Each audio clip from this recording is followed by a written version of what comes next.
இப்போ ஒரு 4 கோழி நிற்கும் போட்டு அப்புறம் என்ன ஆஸ்திரேலியாவில் கோழி விளைக்கணும் விவசாயம் செய்யணும் பாருங்க உண்மையில் இன்னைக்கு மிரவள்ளி நட்டுருக்குறேன் அந்த மாதிரியான வேலைன்னு சொன்னால் சரியான சம்பளம் வாங்க ஒரு நாளைக்கு கிட்டத்தட்ட நான் $400 $400 இது போனதுலேருந்து நான் நினைக்கல நான் பகல் படத்து நித்திர ஒன்று பெற அங்கே ஆஸ்திரேலியாவில் கூடுதலான ஏர்னிங் உள்ள ஒர்க் வந்து பிளம்பிங் எலக்ட்ரிஷியன் அவைக்கு தான் கூட ஏர்னிங் சரியான டிமாண்டும் சரியான ஏர்னிங் ஆஸ்திரேலியாவுக்கு நாங்கள் வந்த மேலே தான் அண்ணாண்ட ஹோம் டோர் கட்டாயம் காட்டுவோம் வாங்க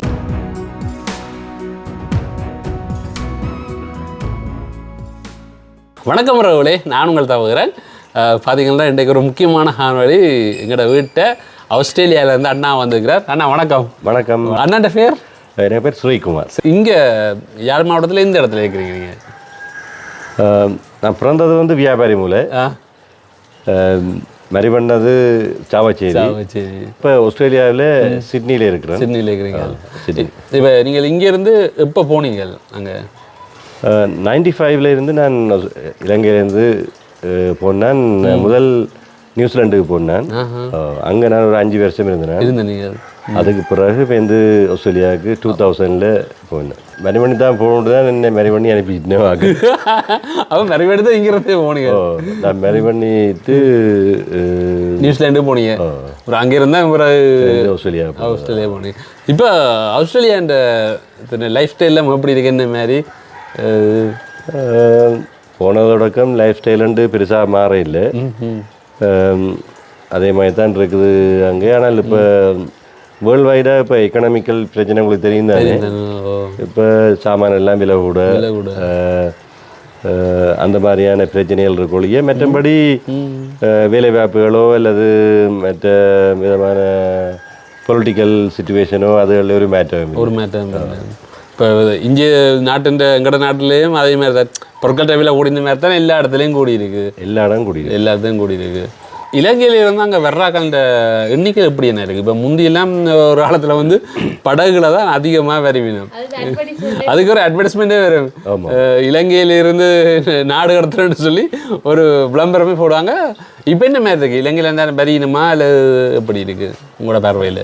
இலங்கையிலேருந்து சரியான குறையத்தான் ஆக்கள் வரியினம். அதை பார்க்கக்குள்ள நாங்களும் இடக்கிட எங்களோட ஃப்ரெண்ட்ஸ் சர்க்கிளோட கதை கேட்க நாங்கள் டிஸ்கஸ் பண்ணுறோம். நாங்கள் ஏனென்றால் ஏன் எங்கள் இலங்கையிலேருந்து ஆக்கள் வாரது குறைவாக இருக்குன்னு யோசிக்கிறோம். நாங்கள் ஏனென்று சொன்னால் இந்தியாவிலேயோ அல்லது வேறு நாடுகளிலேருந்து அதிகமாக வரையணும், கனவேர் வரையணும். அவைகள் ஒரு சில 454 ஏதோ ஒரு விசா உண்டை பாவிச்சு வரையினேன். அதென்றால் அது வந்து டெம்பரரியாக ஒரு வந்த ஒரு வேலையை உண்டை செய்து கொண்டு டார்கெட் பண்ணி வந்து அதுக்கு அந்த விசா எடுக்கிறதுக்கு நான் நினைக்கிறேன் ஒரு குவாலிஃபிகேஷன் இருக்கணும்னு நினைக்கிறேன். அந்த ஆஸ்திரேலியாவில் சில வேலைகளுக்கு டிமாண்டான வேலைகள் உள்ள அந்த குவாலிஃபிகேஷனோட வந்து அங்கே கொஞ்ச காலம் வேலை செய்து போட்டு அநேகமாக அவங்க டெம்பரரியாக தான் வாரது இந்தியன்ஸும். ஆனால் கொஞ்ச காலத்தில் அவங்க அப்படியே பெர்மனெண்ட் ஆகிடுவாங்க. ஓகே, நான் நினைக்கிறேன் கூட ஐடி அதுகள் அப்படியான சம்மந்தப்பட்டதுகளுக்கு வரையும் நினைக்கிறேன். அப்படியா? அது எனக்கு சரியா தெரியல. ஆனால் ஐடிக்கு இப்போ டிமாண்ட் இருக்குது. அது இப்போ உலக நாட்டிலே பெரிய டிமாண்ட். இரண்டாவது இப்போ இந்த ஏஐ ஆர்டிஃபிஷியல் இன்டெலிஜென்ஸ் அது எல்லாம் இருக்கிறபடியால் வேர்ல்டு வைடாக ஐடியில் டிமாண்ட் இருக்கு. மற்றது வேலைகள் இருக்கு. எங்களோட இலங்கை தமிழாக்கள் கூடுதலாக செய்கிறதுக்கு விரும்புகிறது இல்லை. என்ன மாதிரியான வேலை என்றால் ஹாஸ்பிட்டாலிட்டி என்றால் நர்சிங் அல்லது இந்த ஏஜ் ஹோம்னு இருக்குது, வயது ஆக்களை பார்க்குற இடங்கள், அப்படியான ஆக்களை பார்க்குறதுக்கு அங்கே எல்லாம் சரியான demand nursing, even plumbing, electrical technician, ஆனால் அப்படியான வேலைகளுக்கு நல்ல டிமாண்ட். ஆனால் எங்கடையாக்கள் அதை தரம் குறைஞ்ச வேலையை நினைக்கிறதோ என்ன தெரியாது. எங்கடையாக்கள் ஒன்றில் யூனிவர்சிட்டிக்கு போகிறது இல்லது வெளிநாட்டுக்கு போகிறோன்னு ஜோதிச்சோம், அல்லது கவர்மெண்ட் ஜாப் எடுத்த கவர்மெண்ட் ஜாப்ல இருக்கிறது, அல்லது வெளிநாட்டுக்கு போகிறோன்னு ஜோதிச்சோன்னு இருக்கிறதுலேயே காலம் போயிடுது. இப்படி ஒரு சின்ன ஒரு ஸ்கில் உள்ள ஒரு செலக்ட் பண்ணி அவை ஒரு குவாலிஃபிகேஷன் எடுத்து சின்ன ஒரு எக்ஸ்பீரியன்ஸ் எடுத்துனோம்னா நான் நினைக்கிறேன் ஈஸியாக விசா எடுத்துகிட்டு வரலாம். அண்ணா என்ன சொல்கிறாருண்டா, இப்படியான இப்போ வேலை தெரிஞ்சாக்கள் வந்து இலங்கையில் வந்து டெக்னிக்கல் காலேஜ்கள் இருக்குது. அந்த டெக்னிக்கல் காலேஜில் நாங்கள் அதுக்கான கோர்ஸுகள் இருக்குது. அந்த கோர்ஸில் படித்து நாங்கள் சர்டிஃபிகேட் எடுத்திருந்தால் நாங்கள் அதை வச்சுக்கொண்டு அங்கே ஒர்க்கிங் விசாவில் வந்தாங்க வேலை செய்யலாம்னு சொல்கிறார். உண்மையில் அது நல்ல ஒரு இதே நிச்சயமாக அது நல்ல பயனாக இருக்குது, நல்ல ஏர்னிங்கும் வரும் நினைக்கிறேன். நல்லா அங்கே ஆஸ்திரேலியாவில் கூடுதலான ஏர்னிங் உள்ள ஒர்க் வந்து பிளம்பிங், எலக்ட்ரிஷியன் அவைக்கு தான் கூட ஏர்னிங். சரியான டிமாண்டும் சரியான ஏர்னிங். மற்றது நர்சிங், இந்த ஏஜ் கேரில் வேலையிற, இந்த ஹாஸ்பிட்டாலிட்டியில் வேலையிறது, அது செஃப் அந்த மாதிரி வேலைகளுக்கு அங்கே வேலை இல்லாமல் இருக்காமா ஏலா. சரியான டிமாண்ட் இருக்காங்க. ஓ, ஒர்க்குகளுக்கு இந்த மாதிரியான வேலைகளுக்கு டிமாண்ட் இருக்கு. ஆனால் அங்கடியாக்கள் அதை செய்கிறதுக்கு விரும்புகிற இல்லையோ தெரியல, அவைக்கு அது வழி தெரியுமோ தெரியல. ஆக்கள் எங்கடையாக்கள் அந்த பார்த்த கவனிக்கிறேன். சங்கை நீங்கள் செஃப்பா நீங்கள், ஆனால் செஃப்பா வாரன்னு சொன்னால் உங்களுக்கு அந்த குவாலிஃபிகேஷன் இருக்கணும், படித்த ஒரு சர்டிஃபிகேட் இருக்கணும். அது அவங்க பார்த்து ரெகனைஸ்டான சர்டிஃபிகேட்னு சொன்னால், மற்றது உங்களுக்கு ஒரு கொஞ்சம் எக்ஸ்பீரியன்ஸை நீங்கள் வீட்டை சமைச்ச எக்ஸ்பீரியன்ஸை வச்சுக்கோனா வர்றேன்னு சொல்கிறேன். யூடியூபுக்கு சமைச்ச எக்ஸ்பீரியன்ஸை வச்சுக்கோனா வர்றேன்னு யோசிக்கிறேன். அதெல்லாம் அங்கே எடுக்கூட ஆசைங்கவி. அது அப்படி சர்டிஃபிகேட் எடுத்தால் நீங்கள் கொஞ்சம் காலம் போய் 6 மாதம் ஒரு இடத்த வேலை செய்யறதானே. நான் நினைக்கிறேன் செஃப்புக்கு நல்ல இடங்கள்ல நல்ல வேலை இது இருக்கு, நல்ல சம்பளமும் கொடுக்கிறோம், நல்ல டிமாண்ட் இருக்குது இலங்கையில. ஏன்னா ஹோட்டலில் இருக்கிறாங்களே சொல்லினா தங்களுக்கு சரியான செஃப் இல்லை தாங்கள் இருந்து இந்தியாவிலேருந்து செஃப்பை கூட்டி கொண்டு வந்து அவங்களுக்கு அக்கமடேஷன் கொடுத்து ட்ரைனிங் கொடுத்து எல்லாம் கொடுத்து தங்களுக்கு சரியான செலவு எல்லாம் லீவுக்கு போய் வர்றது எல்லாமே அங்கே என்ன மாதிரி இருக்கு. இலங்கை தமிழர்கள் வந்து நிறைய பேர் இருக்கு நம்ம ஆஸ்திரேலியா பொறுத்தவரை. இந்த மாதிரி மற்ற நாடுகளோட ஒப்படைக்க வெளிநாடு. நான் இருக்கிறது சிட்னியில். சிட்டியில் எனக்கு சரியா நம்பர் எவ்வளோன்னு சொல்ல தெரியல, ஆனால் நியாயமான ஆக்கள் இருக்கணும். இப்போ சில சபையில் கூடுதலாக தான் இருந்தது. இப்போ சொல்ல போனால் பக்கத்தில் இருக்கிற சபை பெண்டில் ஹில், டுன்காபி, வெஸ்ட்மீட்லேருந்து இந்தியாவில் அப்படியே வெண்பத்தில் என்ற அப்படியான இடங்களில் ஸ்ரீலங்கன்ஸ் தான் கூட இருந்தவை. இப்போ வேற இப்போ எந்த ஏஜ் நாங்கள் போனாக்கள், இப்போ 2000 போனாக்கள் கனவேர் வந்தவை அந்த டைமில். கனவேர் வந்திருந்தவை அப்போ அந்த டைமில். அப்போ அவைகளுக்கெல்லாம் இப்போ வயது போய் அவைகளெல்லாம் கொஞ்சம் கொஞ்சமாக மூவ் பண்ணி எல்லாம் போய் இப்போ எங்கடைய நாங்கள் போயிருந்த ஏரியாவில் ஊருப்பட்ட ஃப்ளாட்ஸ் எல்லாம் கட்ட தொடங்கிட்டாங்க. அப்போ அந்த ஃப்ளாட்ஸ் எல்லாத்துலேயும் வந்து இப்போ வார இந்தியன்ஸ் முழு பேரும் வந்து இருக்கணும் மாறிட்டு.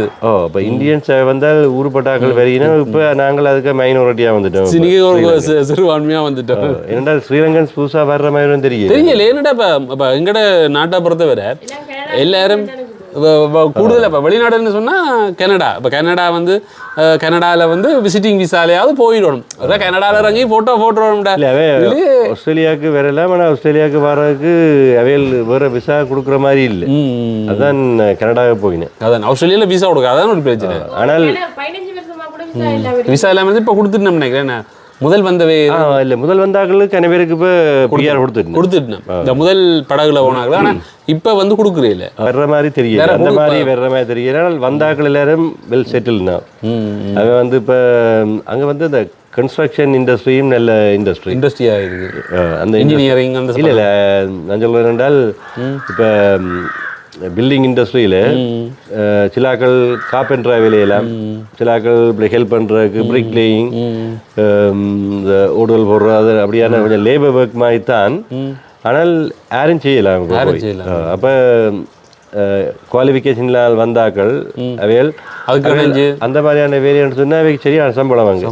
ஒரு நாளைக்கு கிட்டத்தட்ட $400 அப்படி உழைக்கிறாக்களும் இருக்கிறவங்க. இப்போ நார்மலாக உழைக்கிறதை விட இதான கடுமையான கஷ்டம், ஃபிசிக்கல் ஒர்க். ஆனால் நல்லா உழைக்கணும். 8,000 மந்த்லி ஒரு $8,000 கிட்ட. கொஞ்சம் ரஃபாக சொல்கிறேன், கொஞ்சம் கூட்டி சொல்கிறேன், இதில் $400. ஆனால் அந்த மாதிரியான சம்பளம். ஏனென்றால் அவருக்கு அங்கே சும்மா சாதாரண வேலைக்கு $30 அப்படி வர்றது. இப்போ எப்படியான கஷ்டமான வேலை செய்கிறது கொஞ்சம் கூட காசு விளங்குது. 50-60 அப்படி வந்துட்டால் 60 என்றாலே பெர் டேக்கு எவ்வளோ வருது? 8 hours வேலை. அப்போ அரௌண்ட் 300 கிட்ட வரும். சின்ன இடத்துல மேக்ஸிமம் 400 கிட்ட வரும். அப்போ அப்படி உழைக்கிறார்களும் இருக்கணும் நல்லா கஷ்டப்பட்டு உழைக்கணும் கஷ்டப்பட்டு உழைச்சால் முன்னேறலாம் அங்கே செட்டில்மெண்ட் மற்றவங்க எங்களுடைய ஆக்கள் இப்போ டுங்கபின்னு சொல்லிக்குள்ள ஊருப்பட்ட ரெஸ்டாரண்ட் இருக்கு ரெஸ்டாரண்ட்லாம் ஃபுல் பிஸி தான் ஆக்கள் ரெஸ்டாரண்ட்டுக்கு ஆக்கள் இல்லை வேலை செய்கிறக்கு ஆக்கள் இல்லை வேலை செய்கிறதுக்கு ஆக்கள் இல்லை அப்போ இப்போ இப்படியான ஆக்கள் வேல் போய் கட்டாயம் அங்கே நான் நினைக்கிறேன் எங்களோட ஸ்ரீலங்கன் ஆக்கள் அந்த இதில் ரெஃப்யூஜி ஸ்டேட்டஸில் வந்து இருக்கிறார்களுக்கு வேலை இல்லாமல் ரெண்டு இல்லை எல்லாரும் வேலை நிச்சயமா கட்டாயம் பார்த்தீங்கன்னா அண்ணா சொன்ன மாதிரி தான் இப்போ எங்களுக்கு முடிஞ்ச திறமையில் வந்து ஹோட்டல் மேனேஜ்மெண்ட்டோ இல்லை ஏதாவது ஒரு கோர்ஸாக படிச்சுட்டு இங்கேருந்து நாங்கள் அங்கே வந்து ஒர்க்கிங் விசாவை எடுத்து போன மாதிரி இருந்தால் நல்ல ஒரு ஃபியூச்சர் இருக்குது அது வந்து காலப்போக்கில் சில வேளையில் அது எனக்கு சொல்ல தெரியல சில வேளையில் பெர்மனெண்ட்டாக தர்றதுக்கான சந்தர்ப்பங்களும் இருக்குது என்னோட நிறைய காலம் இருந்தால் அதுக்கான ஒரு சந்தர்ப்பம் இருக்கலாம்னு நினைக்கிறேன் என்ன இல்லை அது நிச்சயமா நீங்கள் அங்கே வந்து கொஞ்சம் விசா இப்படி ஒரு ஒர்க் விசாவோ அந்த 4, 5, 6 விசாவோ ஏதோ ஒரு விசா ஒன்று இருக்குது அந்த மாதிரி விசாவை எடுத்துக்கொண்டு வந்துட்டால் அது அங்கே வந்து உள்ளுக்க சேர்ந்துட்டா நீங்கள் அப்படியே கொஞ்சம் காலம் வேலை எக்ஸ்டெண்ட் பண்ணி அப்படியே இருக்கலாம் அதில் பிரச்சனை வராது நீங்கள் இங்கே இருந்தாங்க போய் எவ்வளோ ஆழம் நான் 95ல் போனேன் 95ல் நியூசிலாண்டுக்கு போய் இப்போ இருந்தாங்கால 5 இயர்ஸ் 2000ல் போனேன் 23 இயர்ஸ் இப்போ 24 இயர்ஸ் 4th இயர் 27 வருஷம் இல்லை 2000ல் நான் ஆஸ்திரேலியாவுக்கு போனேன் ஆஸ்திரேலியா ஓகே ஆஸ்திரேலியாவில் நான் இப்போ 24 நியூசிலாண்டுக்கும் ஆஸ்திரேலியாவுக்கும் என்ன மாதிரி வித்தியாசங்கள் இப்போ திரும்ப போயிருக்கிறீங்களாங்க நியூசிலாந்து வந்து கிட்டத்தட்ட ஒரே இதுதானே அங்கே கொஞ்சம் குளிர் கூட நாங்கள் போன காலங்களில் ஜாப் ஆப்பர்ச்சுனிட்டிஸ் குறைவாங்க அங்கே எக்கனமி வந்து ஒரு ஸ்மால் எக்கனமி ஆனால் இப்போ அப்படி இல்லை இப்போ எல்லாம் கிட்டத்தட்ட அங்கேயும் ஜாப் ஆப்பர்ச்சுனிட்டி எல்லாம் நல்ல மாதிரி எல்லாம் ஸ்ட்ராங்காக வந்துட்டுது ப்ராப்பர்ட்டிஸ் எல்லாம் முந்தி நாங்கள் போன காலங்களில் ஆஸ்திரேலியாவில் நியூசிலாண்டில் சரியான சீப்பாக இருக்கிறது இங்கே சரியான விலையாக இருக்கிறது இப்போ நியூசிலாண்டில் விலை கூடிட்டு இங்கேருந்து அங்கேருந்து தான் பார்த்தீங்கன்னா இங்கே பால்மா கூட வர்றது நியூசிலாண்டு சில பால்மாவில் அங்கே இருந்தால் அந்த மூலப்பொருட்களை கொண்டு வந்து இங்கே வந்து பேக் பண்ணினோம் அப்படியே அதை விட நியூசிலாண்டுன்னா எங்களுக்கு அதை விட ஞாபகம் வருது அந்த பால்மா தான் நியூசிலாண்டும் நல்ல நாடு அவையில் பெருசாக பொலிட்டிக்கல் ப்ராப்ளம்ஸுக்கு வெளியில் போகிறேன் வேறு ஒன்றுலேயுமே தலையும் எடுக்கிறீங்களே தாங்களும் தான் கடை பாடம் அந்த உள்ளுக்குள்ளே நியூசிலாண்டு கேள்வி வர்றது இல்லை அதான்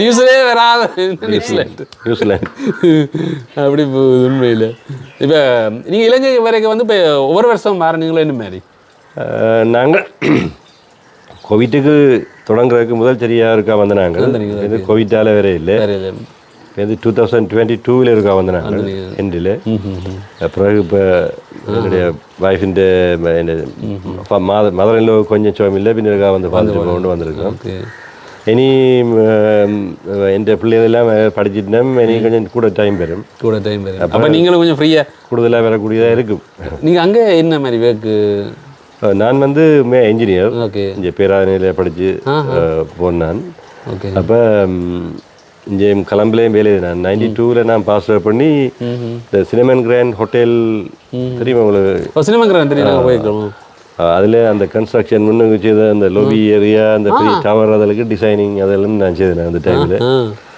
அது இப்போ பிரமாண்டமாக இருக்கும் அது இப்போ கூட அது யூனிக்காக தான் இருக்குது அதில் மெக்கானிக்கல் அண்ட் எலக்ட்ரிக்கல் இன்ஜினியர் வேலை நான் இப்போ நியாயமான வேலை செய்தேன் நான் அதை செய்து போட்டு தான் நான் அங்கேருந்து தான் போனேன் அப்படி நியூசிலாண்டுக்கு போய் அங்கேருந்து ஆஸ்திரேலியா இப்போ ஆஸ்திரேலியாவில் முன்ன மாதிரி இப்போ உங்களுக்கு நல்ல ஒரு இது இருக்குன்னு நினைக்கிறேன் இன்ஜினியர்ஸுக்கு சிவில் இன்ஜினியர்ஸுக்கு நல்ல டிமாண்ட் நான் எலக்ட்ரிக்கல் இன்ஜினியர் நான் நியூசிலாண்டுக்கு போயக்குள்ளே எங்களுக்கு அங்கே நான் இந்த முதல் எக்ஸ்பீரியன்ஸ் வந்து பில்டிங் சர்வீசஸ்லாம் எனக்கு இருந்தது அந்த மெக்கானிக்கல் எலக்ட்ரிக்கல் அப்போ நியூசிலாண்டில் அதில் பெரிய டிமாண்ட் இருக்கு என்னென்னு சொன்னால் நியூசிலாண்டில் இருக்க பில்டிங் வந்து பெருசாக ஹை ரைஸாக கட்டுறது அப்போ அங்கே கொஞ்சம் இந்த பெரிய பில்டிங்களுக்கு டிமாண்ட் குறைந்தபடியாக எனக்கு அந்த ஃபீல்டில் இல்லை இப்போ 2000 அந்த ஆஸ்திரேலியாவுக்கு போனோம் இல்லை அந்த டைம்களில் கொஞ்சம் ஐடி டிமாண்ட் இருந்தது தானே இந்த மிலேனியம் அந்த ப்ராப்ளம் இருந்தபடியாக நான் ஐடியில் ஒரு சின்ன குவாலிஃபிகேஷன் செய்து போட்டு ஐடியில் ஒர்க் பண்ணினேன் அப்போ நியூசிலாண்டில் ஐடியில் வேலை செய்துட்டு நான் ஆஸ்திரேலியாவுக்கு வேலைக்குள்ளே அதில் கொஞ்சம் எக்ஸ்பர்ட் ஆகிருந்தேன் அப்போ போன உடனே எனக்கு சிட்னியில் நியூ சவுத் வேல் போலீஸிலே எனக்கு வேலை கிடச்சிது உடனே. இதில் நியூ சவுத் வேல் போலீஸ் டிபார்ட்மெண்ட்டில். இப்போ நாங்கள் ஆஸ்திரேலியா போலீஸோட கேட்குறோம். அங்கே கொஞ்ச நாள் வேலை எழுதினான். வேலை எழுதிட்டு இப்போ வந்து கொஞ்சம் எலக்ட்ரிக்கலில் கொஞ்சம் அங்கே ஒர்க் பிக்கப் பண்ணிக்க நான் வந்து எலக்ட்ரிக்கல் ஃபீல்ட்லேயே மாறிட்டேன். 7 இயர்ஸ் அங்கே வேலை எழுதினேன். மாறிட்டீங்க. அப்புறம் நான் இந்த எலக்ட்ரிக்கல் ஃபீல்டு இந்த இங்கே சிஇபி மாதிரியான ஆஸ்திரேலியா சிஇபி கம்பெனியில் நான் மாறிட்டேன். யோசிக்க அது இவ்வளவு கஷ்டங்களை தாண்டி இந்த வாழ்க்கையில் போய் கொண்டிருக்கிறோன்னு விளங்கும். அங்கே நாங்கள் சும்மா இருக்கையில் அது ஏதாவது செய்து கொண்டே இல்லாட்டி சரி இங்கேருந்து போனதுலேருந்து நான் நினைக்கல நான் பகல் படத்து நித்திர ஒன்று பெறவரியா அப்படி. அங்கே நாங்கள் பகலில் நித்திர இல்லாது நான் இங்கே வேலைக்குள்ளேயே கிளம்புல வேலைக்குள்ளேயே அவங்கள் பிரேக்கில் சின்ன நேரம் அக்கள் சாப்பிட்டு கொஞ்சம் படுப்பினர். உண்டை களைப்பு தொண்டனுக்கு உண்டு இந்த மாதிரி அதெல்லாம் இருந்தது அந்த காலங்களில். அது வெளிநாடு போகணுன்னா அதெல்லாம் மறந்தாச்சு. இப்போ இங்கே சாப்பிட்ட உடனே அதான் யோசிக்கிறது உண்டை களைப்பும் தொண்டனுக்கு உண்டுட்டு நித்திர கொள்ளடான்னுட்டு அப்படி இருந்து இப்போ இருக்கோ தெரியல. இங்கே லைட்டாக இருக்குது. ஆனால் அந்த இது இல்லை இப்போ என்னட்டா கொஞ்சம் இங்கே கொஞ்சம் நல்ல பிஸியாக மாறிட்டு இல்லை. இப்போ வேர்ல்டு வந்து கிட்டத்தட்ட மாறிட்டு ஒரே மாதிரியா ட்ரெண்டில் வந்துட்டு வேர்ல்டு வந்து இப்போ இந்த ஐடிஎல் இந்த மீடியாக்கள்லாம் வந்தோடனே அவேர்னஸ் எல்லாம் கூடிட்டு ஒரு பரபரப்பாகவும் ஒரு இதாகவும் வச்சிருக்குது இந்த மீடியாவில் எல்லாமே. கிட்டத்தட்ட இங்கே இலங்கையிலேயும் ஏமான சிஸ்டங்கள் வெளிநாட்டு சிஸ்டங்கள் மாதிரி வந்துருக்கு. உங்களுக்கு இப்போ ஆஸ்திரேலியாவில் இருந்துட்டு இப்போ இலங்கைக்கு வந்திருக்க இப்போ உங்களுக்கு அது 2 முப்படைக்கு எங்களோட ஊர் பழைய மாதிரி இருக்கிற மாதிரி இருக்கா என்ன மாதிரி உங்களுக்கு பார்வையில்? இல்லை இந்த வெதர் வைஸ் கொஞ்சம் இந்த முறை வெரி ஹாட்டாக இருக்குது. அது உங்களுக்கே தாங்கி கூடியல. ஏன்னா உண்மையாக சொல்லி ஆகணும். இந்த முறை பார்த்தீங்கன்னா வளமையாக இருந்த வெயில்ன்ற உச்சத்தையும் விட இந்த முறை உச்சம் கூட. ஆனால் நீங்கள் சில வேளை யோசிப்பீங்க வெளிநாட்டிலேருந்து வந்த மக்கள் வந்து இப்படி சொல்லிக்க உங்களுக்கு ஒரு மாதிரி இருக்கும். ஆனால் அப்படி இல்லை. இங்கே இருக்கிற மக்களுக்கு இந்த சூட்டை வந்து தாங்கி கொள்ளல. அது என்னடா அவ்வளோ 40 செல்சியஸ் கூட போயிருக்கு. ஒரு மாவட்டமும் வெப்பமாக கடுமையான வெப்பமாக இருக்குது. உண்மையிலே சரியான எங்களாலே தாங்கி கொள்ளல. ஆனால் நான் பார்த்தேன் கன பேர் இங்கே இருக்கிறார்கள் நல்ல தடிச்ச உடுப்பையோட போட்டுருக்கு. ஏன்னா உண்மையிலே எனக்கு ஆசை ஸ்டோர்ஸும் நிறைய செட்டோட பெண்ணியோட சுத்தணும். ஆனால் இல்லை வேறையாக கொமனா நினைக்கிறேன் காலமேல உங்களுக்கு கொஞ்சம் குளிர்றது போல. காலமே லைட்டாக இருக்கும். ஆனால் அந்த அளவு இல்லை. காலமே பேருக்கு இல்லை இல்லை கடுமையான வெப்பம் தான். நான் கூட இப்போ வீடியோ காணதான் இப்படி ஒரு டிஷர்ட்டை போட்டு இல்லை நார்மலாக பார்த்துக்கிறேன். அங்கே வீட்டை முறால் வந்தால் அவரை பார்த்தா நல்ல தொக்கையான ஸ்வெட்டர் மாதிரி. நானும் என் ஃப்ரெண்டு பார்த்தேன்னா அன்றைக்கு மீட் பண்ணேங்க இந்த ஜக்கெட்டை போட்டு கொண்டு வர்றாரு அந்த வெயிலுக்குள்ளே. இந்த ஜக்கெட் இருக்குது தானே தொப்பி உள்ள ஜக்கெட்டும் போட்டு கூட வரேன். நான் கேட்டேன் குளிர் இந்த வக்கி அடிக்குதுன்னு அப்படி மாறிட்டு என்னடா சரியான வெப்பம். உங்களுக்கு தாக்க பிடிக்கிற பெரிய கஷ்டமாக இருக்குன்னு நினைக்கிறேன். சிட்னிலையும் சில நேரத்தில் சரியான டெம்பரேச்சர் ஹை டெம்பரேச்சர் வராது. 6:38 அப்படி சின்ன பீக்கில் வரும். டிசம்பரில் வரும். ஆனால் ஒரு கொஞ்சம் வித்தியாசம் என்னென்னா இங்கே ஹியூமிடிட்டி கூடன்னு சொல்லி அந்த வேர்க்கிறது எல்லாம் கூட இங்கே. அங்கே அது கொஞ்சம் குறைவு வேர்க்காதான் பெருசாக வேர்க்காதான் டெம்பரேச்சர் ஏர் டெம்பரேச்சர் வந்து ஹையாக இருக்கு. இப்போ எங்களோட வீட்டை பார்த்தால் பின்னுக்கு அடியில் ஒருபட்ட வாழை நிற்குது. உங்களோட வீட்டையே வாழை நிற்குது. என்னுடைய 2வது மகள் வந்து அவன் அந்த பெற்றதில் விருப்பம். இப்போ ஒரு 4 கோழி நிற்கும் போட்டு அப்புறம் என்ன ஆஸ்திரேலியாவில் கோழி விளக்கணும் விவசாயம் செய்யணும் பாருங்க. உண்மையில் இன்னைக்கு மரவள்ளி நட்டுருக்குறேன். அப்படி மரங்கள் வழக்கமாக பச்சை மிளகாய் அது எழுதெல்லாம் மரங்கள் நாங்கள் வெறும் அங்கே எல்லாம் பிரச்சனை நல்ல டெம்பரேச்சர். வீட்டு தோட்டமெல்லாம் செய்கிறீங்க அங்கே? வீட்டு தோட்டம் செய்கிறதான எனக்கு நேரங்கள் சின்ன நேரம் சரி வர அதுதான் பிரச்சனை. தண்ணி விட்டு அதில் பராமரித்து கொண்டு இருக்கிறீங்க கொஞ்சம் கஷ்டம் பராமரிக்கிறேன். மற்றபடி வழக்கமாக செய்கிறோம் நாங்கள் வீட்டு தோட்டம். பெரிய விஷயம் தான். நாங்களே வந்து நீ வீடு வழியை நிற்கிறீங்களே கொஞ்சம் டைம் இல்லை அப்படியே கோழி வளர்க்க ஆசை. ஆனால் நீ நிற்காதபடியே வளர்க்க இல்லாத ஒரு சூழ்நிலையாக இருக்குது. அப்புறம் நாங்கள் ஒரு நாள் நிற்கிறதுலையும் அப்புறம் கோழிக்கு சாப்பாடு இல்லாமல் அது செத்து போயிடும். அது ஒரு பிரச்சனை. ஆனால் வந்து நாங்கள் கனவேர் எங்கடையாக்கள் இப்போ நாய் வளர்க்கிறோம் போயிட்டு எங்களுக்கு நாய் வளர்க்குறது இன்ட்ரெஸ்ட் இல்லை. என்னடா இப்படி நாங்கள் வெளியில் வந்தால் கொண்டால் கஷ்டம் பராமரிக்க கஷ்டம். ஈவன் ஒரு நாள் வீட்டை விட்டு வலிக்கிட்டாலே அவை கவனிக்கிறக்க அதை விடணும். ஆனால் கோழி என்றால் நாங்கள் இப்போ கோழி என்றால் இந்த மாதிரி சொன்னால் எங்களை வீட்டுக்கு பின்னுக்கு ஒரு ஏரியாவே அப்படி பிளாக் பண்ணி விட்டுருக்கு. அப்போ அதுக்குள்ளே அவை நிற்பினோம். அப்போ நாங்கள் அதுக்கு தண்ணியும் வச்சு மேஷும் வச்சுட்டு வந்தால் அவை கல்யாணத்துக்கு நிற்பினோம். பிரச்சனை இல்லை. ஆனால் என்ன சில ஓடியில் அவ்வளோ மேசையும் ஒரு நாள் சம்பவம் தான். இல்லை அப்படியும் இருக்கு ஆனால் வழக்கமாக சில ப்ரீடன் இருக்கு. அதில் இந்த ஐசா சிலதுகள் எவ்வளோ போட்டாலும் கிணங்க சாப்பிடாது, சிலது கடலண்டெல்லாம் சாப்பிட்றேன் முடிச்சுட்டு ஒரு 2 மூட்டை மேட்ச் போட்டாலும் நின்றுட்டு இருந்தோம். அது ஒரு பிரச்சனை இருக்கு. அதில் அது வந்து கிட்டத்தட்ட மரத்தில் பகிரி படுக்கிறது. இப்போ எங்கள் வீட்டுக்கு பிரதான ஷெட் ஒன்று இருக்கு. அப்போ நாங்கள் கவனிக்கிறது இல்லை, ஏறி ஷெட்ல ஏறி படுத்துருக்கோம். கட்டாயம் பார்த்தீங்களா, இந்த ஆஸ்திரேலியாவுக்கு நாங்கள் வந்த மேலே தான் அண்ணாண்ட ஹோம் டோர் கட்டாயம் காட்டுவோம்.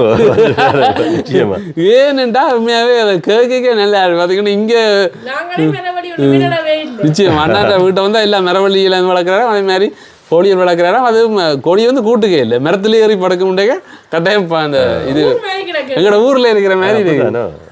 ஏடா வெதர் எல்லாம் கிட்டத்தட்ட இதே மாதிரி தான் இருக்கு. இல்லை இல்லை இல்லை அவே பின்னுக்கு ஒரு ஏரியாவிலே இருப்பினோம். அதுக்குள்ள நம்மளுக்கு வாழை இலையெல்லாம் நிற்குது. சின்னத்தை வாழையை அந்த கொஞ்சம் கூட வந்துட்டா வாழையிலையும் வெட்டி விட்டா வாழை இலையும் சாப்பிடுவீங்க. மற்றபடி தண்ணி கட்டாயம் வைக்கணும். தண்ணி நடுவே வச்சிருக்கணும். தண்ணி இல்லாட்டி வேவைக்கு பிரச்சனை. தண்ணி நாங்கள் நடுவே வச்சுக்கொள்றது. மற்றபடி தங்கட மகள் அதை கிட்டத்தட்ட பெட் மாதிரி தான். வேறாக்கு இது பக்கத்து இது எங்கட வீட்டில பக்கத்து வீட்டு கினிக்கோழியா கினிக்கோழி அந்த டொட் போட்டாவேயா கினிக்கோழி இங்கே இருக்க கூடுதலாக எனக்கு என்ன மேலே தெரியல. அந்த காலங்கள் நாங்கள் இருக்க ஒரு ஃபங்க்ஷன் சொன்னால் சொந்தக்காரண்ட ஃபங்க்ஷனுக்கு தான் போவோம். இப்போ கிட்டத்தட்ட ஃப்ரெண்ட்ஸுன்ற முழு பேர்ட்ட ஃபங்க்ஷனுக்கு தான் போக வேண்டியது என்றால் ஊருப்பட்ட ஃப்ரெண்ட்ஸ். அப்போ ஆல்மோஸ்ட் எவ்ரி வீக்கெண்ட் ஏதாவது இருக்கும், ஏதாவது ஒரு ப்ரோக்ராம் வந்துடும். ஏதாவது 50th பார்ட்டி என்றுவாங்க, 60th பார்ட்டி என்றுவினோம், பர்த்டே அப்படி தொடர்ந்து நடந்துகிட்டே இருக்கு. அப்படியே ஒரு உண்மையில் அதுவும் ஒரு நல்லந்தான். நாங்களும் ஒவ்வொரு நாளும் ஏதோ ஒரு பயணத்துக்குள்ள போகக்கூடிய நேரம் ஒரு இடத்துல போய் பலதேரை சந்திக்கக்கூடிய நேரம் உண்மையில் அது லைஃப் வந்து அப்படியே மாறிடுது, ஸ்டைல் அப்படியே மாறிடுது. இப்போ அங்கேருந்து யோசிச்சுக்கிறீங்களா, இப்போ இலங்கையில் வந்து இருக்கணும் திரும்ப அப்படி ஒரு ஃபீல் பண்ணிருக்கிறீங்களா என்று கேட்குறாரு. அப்படி சாத்தியம் இல்லை. எனக்கு இங்கத்தியான லைஃப் ஸ்டைல் எல்லாம் விருப்பம். இனி பிள்ளைகள் வர மாட்டேன். இனி வந்தால் நாங்கள் பிள்ளைகளோடையும் இருக்கத்தானே ரெண்டபடியால் நாங்கள் அங்கேயும் இங்கேயும் சின்ன நேரம் இங்கே இடக்கிட வந்து வந்து கூட நாட்கள் வந்து ஸ்பெண்ட் பண்ணக்கூடிய வாய்ப்புகள் இருக்கு. அதான் நான் அடிக்கடி பார்த்தீங்கன்னா இங்கே வாரதுக்கான ஒரு காரணம் உண்மையிலே டக்குன்னு மாறையில. அதாவது ஒரு பிரச்சனை என்னடா, இப்போ நாங்கள் ஒரு இடத்துக்கு மூவ் ஆகிட்டோம்னா திரும்பி வர்றதுன்றது சரியான கஷ்டம். ஏன்னாடா பிள்ளைகிட்ட படிப்புகள் எல்லாமே வந்து அங்கேயே செட்டில்மெண்ட் ஆயிருக்கு. இங்கே வந்து செட்டில் பண்ணி எப்படி கஷ்டம். ஏன்னா அவையல் இருக்கிறபடியே நாங்கள் அங்கேயும் போக வேண்டி வரும். அவையல் இங்கே வர போகிறது இல்லை. அப்போ அதால் அந்த பிரச்சனை இருக்கிற மற்றபடி இப்போ அந்த பொலிட்டிக்கல் ப்ராப்ளம்ஸ் கொஞ்சம் குறைஞ்சிடுது. நல்லா குறைஞ்சிட்டு நான் நினைக்கிறேன். நீ பெரிய இருக்கிற சந்தர்ப்பம் குறைவாக நினைக்கிறேன். ரெண்டபடியால் அந்த பிரச்சனையை பற்றி கணக்க யோசிக்க தேவையில்ல. அது ஆனால் நான் பார்த்தேன் இப்போ கனவேர் வெளிநாட்டுக்கு போகணும்னு நிற்கிறேன். இங்கே அதைத்தான் இல்லை கனடா லண்டன் கனடாவில் இப்போ ஒரு இதொன்று கொடுக்கணுமில்லோ, விசா ஒன்று கொடுக்கணுமில்லோ, இது விசிட் விசா. ஆனால் அதெல்லாம் கவனமாக யூஸ் பண்ணவங்க. நானும் எனக்கு உண்மை போய் தெரியாது. கனவேர் சொல்லினா அங்கே வேலை இல்லை, ஒர்க் ஆப்பர்ச்சுனிட்டி குறைவு கட்டாயம் நிச்சயமாக குறைவு. அது பல இடத்துல கேள்விப்பட்டுக்கிறோம். என்னடா அங்கே வந்து நிறைய வேலை வாய்ப்பு இல்லாமல் ரோட்டிலேயே தங்குற தன்மைக்கும் போயிடும். இப்போ சில பேர் அதான் சொல்கிறீங்க பார்த்துக்கிது செய்யுங்க. அது ஏனென்றால் விசா எடுத்துகிட்டு போகலாம், விசிட்டர் விசா போகலாம். ஆனால் அவங்கள அந்த விசா முடிஞ்சோடனே அனுப்பிடுவாங்க. அப்போ அதுக்குள்ளே நீங்கள் ஏதாவது ஃபைன் பண்ணி என்ன மாதிரி இந்த பார்த்து உங்களுக்கு சரியாக தெரியாமல் போய் இறங்கிட்டீங்கன்னா சின்ன நேரம் ஏஜென்சிக்கால போனீங்கன்னா கச்சக்கமான காசை செலவழிச்சு ஏஜென்சி அடிக்குது. அது கோடிக்கணக்கில் அடிக்குது ஏஜென்சி. இந்த விசிட் விசாக்கும் ஏஜென்சி வந்து கோடிக்கணக்கில் அடிக்குது. அது நிறைய மோசடியும் நடந்திருக்குன்னு கேள்விப்பட்டிருக்கேன். அதில் இல்லை என்ன நான் நினைக்கிறேன் என்னென்னா, நீங்கள் விசிட்டர்ஸால் போனால் நீங்கள் அங்கே போய் ஒரு இடத்த இருக்கணும். அது தெரியும். நான் நினைக்கிறேன் அங்கே நீங்கள் இருக்கிறக்குரிய செலவு மூலத்தையும் எடுக்க நம்மளோட ஏதோ ஒரு சம்திங் நடக்கும். அப்போ அதே அந்த ப்ரைஸையும் போட்டு தான் அதை நினைக்கணும். அது கூட அமௌண்ட் அது வந்து இப்போ நாங்கள் விசிட் விசாவில் போகிறோம்டா மேலே பெரிய அளவு செலவு இல்லை. என்னென்னா டிக்கெட் செலவும் அங்கால கொஞ்சம் செலவு தான் போகுது. அப்படின்னாக்கா இலங்கை காசில் டிக்கெட் செலவு 3 லட்சம் ஒரு 10 லட்சம்னு வைப்போம் டிக்கெட், அது கொஞ்சம் 15 ரூபா. ஆனால் ஏஜென்ட் மூலம் போகிறேன்னா 50 லட்சம் 60 லட்சம் கட்டி கூட போயிடும். அது உண்மையிலேயே ஒரு பேரதூரமான செயல். என்னடா திரும்ப நாங்கள் 6 மாதத்துல திரும்பி வரணும் அதுக்கு. அப்போ அதுலேயே டிக்கெட் காசு போயிடும். அப்புறம் அதில் எவ்வளோ உழைக்க போகிறோம், அந்த காசை நாங்கள் பேசாமல் இங்கேயே வச்சுருந்துட்டு இங்கேயே ஏதாவது ஒரு தொழில் வாய்ப்பு உருவாக்கிட்டு இருக்கலாம். இப்போ நான் அங்கே சில சேரிட்டி இதில் இருக்கிறேன், இன்ஜினியரிங் ஃபவுண்டேஷன் இதில் இருக்கிறேன், அப்படியான இதில் இருக்கிறேன். நாங்கள் கரங்க சேரிட்டிகள் செய்து கொண்டு இருக்கிறோம். ஆனால் நாங்கள் ஆக்களுக்கு ஃப்ரீ மணியை கொடுக்கோன்றதை சொல்கிறேன் இல்லை. என்னென்னு சொன்னால் ஆக்களிஞ்ச கன பேர் இனிஷியேட்டிவாக கன வேலைகள் செய்கிறாங்க. இப்போ அந்த லைனில் ஆக்கள் போனால் பிஸ்னஸ்கள் பெரிய பிஸ்னஸ்கள் செய்கிறதுக்கு சந்தர்ப்பங்கள் இருக்கு. இப்போ பிரச்சனை என்னவென்றாலும் கன பேர் நிலையில் இதில் செய்யணும் ஆப்பர்ச்சுனிட்டிகள் இருக்கு. அப்போ அதில் இந்த மாதிரி பார்த்து செய்யலாம். மற்றது ஏஜென்சிக்காக நீங்கள் காசை கொடுத்து வரணுன்ற அவசரம் இல்லை. நீங்கள் இப்படி ஒரு சர்டிஃபிகேட் கோர்ஸை செய்து என்னென்று ஐடென்டிஃபை பண்ணணும், என்னது உங்களுக்கு இன்ட்ரெஸ்ட் பார்த்து திறமை என்ன இருக்கு. உங்களுக்கு சேஃப் இப்போ நீங்கள் பெருசாக படித்து யூனிவர்சிட்டி பொருளவில் செய்திருக்க தேவையில்லை. இப்போ நான் என்ன சொல்ல வந்தேன்னா, இந்த இன்ஜினியரிங் ஃபவுண்டேஷன் அதுகள்லேருந்து நாங்களும் ஆக்களுக்கு சொல்ல விரும்பணும்னு நினைக்கிறது என்ன மாதிரின்னு சொன்னால், இப்படியான சின்ன சர்டிஃபிகேட் கோர்ஸ்களை செய்தால் இங்கேயும் நல்லது. இங்கேயும் வேலை வாய்ப்பு எடுக்கலாம் நினைக்கிறேன். இங்கேயும் எலக்ட்ரிஷியன் பிளம்பர் நல்ல ஆப்பர்ச்சுனிட்டி இருக்கு. இல்லை அவைக்கு நல்ல ஆப்பர்ச்சுனிட்டி இருக்குன்னு நினைக்கிறேன். ஏன் இப்போ மேசன் வேலைக்கு நல்ல டிமாண்ட் இருக்கு. ஏன்னா இப்போ பார்த்தீங்கன்னா இங்கே வந்து நிறைய கட்டிடங்கள் கட்டி கொண்டு இருக்கணும். அதில் வந்து இதுக்கான தொழில் வாய்ப்புகள் நிறையவே கேள்விக்குறியாகவே இருக்குது, கேள்வியாக இருக்குது. ஏன்னா அவ்வளவு தேவைப்படுகிறேன். அதே மாதிரி அந்த சர்டிஃபிகேட் எடுத்து வச்சிருந்தா நாங்கள் வெளிநாடுலேயும் வந்து ஒரு வேலை வாய்ப்பை ஒர்க்கிங் விசாவில் போகக்கூடிய ஒரு சந்தர்ப்பம் இருக்குது. ஒர்க்கிங் விசான்னு நீங்கள் சும்மா டிக்கெட்டை போட்டு அப்படியே அங்கே போய் இறங்க வேண்டியது, ஏஜென்ட்டுக்கு காசு ஒன்றுமே இல்லை. நாங்கள் நேரடியாக அந்த ஒரு கம்பெனியோட தொடர்பு கொண்டு அதை செஞ்ச மாதிரி தான் உடனே எடுத்து கொடுக்கணும். மற்றது இப்போ கூகுள் மற்றது இந்த யூடியூப் இன்டர்நெட்டுகள் வந்து அதுகளில் இருந்து நீங்கள் இன்ஃபர்மேஷன் எடுத்து நீங்கள் ஆக்களிட்ட கதைக்கலாம், இல்லை டிஸ்கஸ் பண்ணலாம். ஆனால் நீங்கள் நல்லதை மட்டும் தெரிஞ்சு எடுக்கணும். இல்லை ஒரு விஷயத்தை நீங்கள் செய்கிறேன்னு சொன்னால் கதைச்சி போட்டு, ஆனால் நீங்கள் சரியான இடத்த போய் சரியான விதத்தில் அப்ரோச் பண்ணுவோம். நீங்கள் தேவையில்லாமல் போய் ஏஜென்ட்ட போய் கதைச்சிடோ, அவங்க சொல்லுவாங்க நாங்கள்லாம் எங்களுக்கெல்லாம் நீங்கள் செய்யவே இல்லை. சரி விளங்க இல்லை. இப்போ நானெல்லாம் இப்போ நாங்கள்லாம் வெளிநாடுகளுக்கு போனது அதில் எல்லாத்துக்கும் ஒரு நாளும் ஈவன் இந்த போலீஸ் ஸ்டேஷனில் போய் ஒரு போலீஸ் ரிப்போர்ட் இப்போ இதுகளுக்கு வெளிநாடுகளுக்கு போகிறோம்டா. இப்போ நாங்கள் பிஆர் அப்ளை பண்ணுறோன்னு சொன்னால் நாங்கள் இங்கேருந்தே அப்ளை பண்ணி பிஆர் எடுத்துகிட்டு போனது. அப்போ பிஆருக்கு அப்ளை பண்ணுறேன்டா எங்களுக்கு போலீஸ் ரிப்போர்ட் தேவை. போலீஸ் இந்த ரிப்போர்ட் ஒன்று தேவை வேண்டாம். நான் நிறைய போலீஸ் ஸ்டேஷனுக்கு போகிறோம், போய் அவங்களோட காய்ச்சி எடுக்க வேண்டியது. அதை விட்டுட்டு கணக்கு அங்கேயும் இங்கேயும் காய்ச்சி கொண்டு வந்த வேண்டால் ஆக்கள் ஒவ்வொன்று சொல்லி கொண்டிருப்பினும் சரியாக வராது. நாங்களே நேரடியாக அந்த களத்தில் இறங்கி தானே எங்களுக்கு ஒரு தொழில் வந்துடும். நிச்சயமா கன விஷயங்கள் நீங்கள் நேரே போய் அப்ரோச் பண்ணணும். உண்மையிலேயே என்ன சொன்ன மாதிரி தான் இப்போ பல பேருக்கு இதை பற்றியான ஒரு விளக்கம் வந்திருக்கு எனக்கு. ஏன்டா எந்த ஒரு தொழில் வாய்ப்புக்கு நாங்கள் வேறு நாட்டுக்கு போகிறனாலும் எங்களோட இதில் ஸ்கில்லை வளர்த்து கொண்டா அது நல்ல ஒரு இதை தரும். அதுதான் நான் சொல்கிறேன். இப்போ ஆஸ்திரேலியாவில் முக்கியமாக பிளம்பிங், எலக்ட்ரிஷியன், அது நாங்கள் சொல்கிற ட்ரேட் ட்ரேட் டைப்பான ஒர்க், ஈவன் கார்பென்ட்ரி, இந்த ஈவன் பிரிக் லேயிங், அதற்கெல்லாம் நல்ல டிமாண்ட். மற்றது இதில் ஹாஸ்பிட்டாலிட்டியில் நர்சிங், மற்ற இந்த ஹெல்த் கேர் செக்டரில் இந்த ஏஜ் கேரில் வேலையாக்கள், age care home for the age, இங்கே நினைக்கிறேன் நல்ல டிமாண்ட். வயதான பராமரிக்கிறது இங்கே நல்ல டிமாண்ட் இருக்கு. பிள்ளைகள் பெற்றாக்களை பார்க்குற இதுகள், மற்றது வயசானாக்களை பார்க்கறதுக்கு நிறைய தொடர்புகள் வந்து கேட்டுக்கொண்டே இருக்கு. நம்ம என்னடா அப்படியானாக்களை தேடி பிடிக்கலாம். நீங்கள் காலமே இந்த ரிலேட்டிவ் வைஃபின் ரிலேட்டிவ்கிட்ட போட்டு வந்தது. அதை விட்டு ஒரு சிங்கள கேர்ள் வந்து அவதான் அவற்ற அம்மாவை பார்த்து பாருங்க. அந்த கேர்ள் வந்து சமைச்சு அவை சாப்பாடு கொடுத்து அங்கே இருந்து அவ கவனிக்கிறான். என்ன சொல்றது கொஞ்சம் ஆழமாக எல்லாரும் யோசிக்கும். என்னடா இங்கே வந்து வேலை இல்லை, வறுமை இல்லைன்னு சொல்லி கொண்டிருக்கேன். ஆனால் இப்படியான தொழில் வாய்ப்புகள் நிறையவே இருக்குது. ஆனால் அதுக்கு வந்து யாருமே முன்னுக்கு போகிற இல்லை செய்கிறக்கு. அது என்ன சொல்லுங்க, தாங்கள் எல்லாமே சுய கௌரவம் இதுகள் அதுகள்னு சொல்லி எல்லாமே பார்த்து கொண்டு வந்து தங்களோட இதே இலக்கினம். உண்மையில் எல்லாமே செய்யும் தொழிலே தெய்வம். அதுதான் அவைக்கு இல்லை. அது அறியாமையே தெரியாது. இப்போ அதில் இப்போ நர்சிங் இது எல்லாத்துக்கும் டிமாண்ட் நல்ல சம்பளமும் கூட. இலங்கையில் வந்து உங்களுக்கு பிடிச்ச சாப்பாடு என்ன? நீங்கள் அங்கே போய் ரொம்ப மிஸ் பண்ணியிருப்பீங்க. இலங்கையில் வந்து அது சாப்பிட்டு அங்கே நீங்கள் இங்கே வந்து சாப்பிட்டு போவீங்க, அப்புறம் அங்கே போயிட்டு இதை சாப்பிட்ருக்கலாமே, இந்த முறை விட்டுட்டேனே. ஆனால் அங்கே இருக்க தூண்டும் அப்படியான சாப்பாடு உங்களுக்கு என்னென்ன? நான் நார்மலாகவே எல்லா சாப்பாடையும் என்ஜாய் பண்ணி சாப்பிடுங்க. ஃப்ரூட்ஸ் இருந்தால் நான் என்ன ஃப்ரூட்டும் சாப்பிடுவேன், ஒரு பிரச்சனையும் இல்லை. ஓகே. நாங்கள் யூனிவர்சிட்டியில் படித்த காலங்களில் எங்களுக்கு முக்கியமான சாப்பாடு பான்பாகையாகவும் பருப்பும் தான். அர்ராத்த பான்பாயான்றது அர்ரத்த பானும் பருப்பும், அது ஒரு டேஸ்ட்டாக இருக்கு. அந்த டைம்லேயே டேஸ்ட். ஆனால் எனக்கு இந்த ரோஸ் பான் நல்ல விருப்பம். ரோஸ் பான், இந்த சின்ன ரோஸ் பான் இருக்கு, அந்த ரோஸ் பானும் பருப்பு கறியும் டேஸ்ட் அந்த மாதிரி இருக்கு.